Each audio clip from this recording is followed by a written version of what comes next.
ये है पपीता का बागान। बहुत सारे पपीता का पेड़ है, कुछ फल लगे हुए हैं।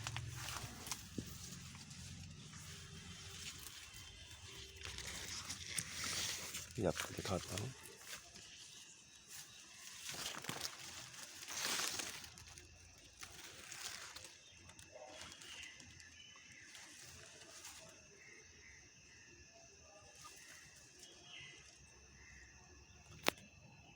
ये पपीता हमने लगाए हैं और ये मेरा बगीचा है।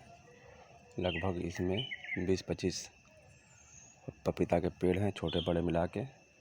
बहुत सारे पेड़ में फल लगे हुए हैं, फूल लगे हैं। बहुत सारे कुछ छोटे हैं। छोटा पपीता आप देखिए आगे में।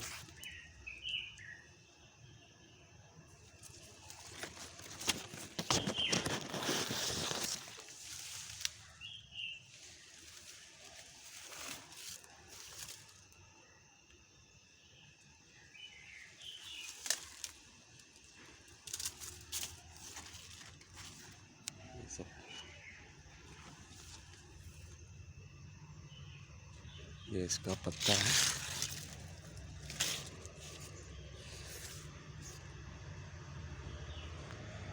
पपीता को इंग्लिश में पपाया भी कहते हैं और ये बहुत बेहतरीन फल है। इसमें मल्टीपल विटामिन्स होते हैं, ताकत, एनर्जी, कार्बोहाइड्रेट्स, हर चीज़ इसके अंदर में है। हर इंसान को पपीता डेली खाना चाहिए।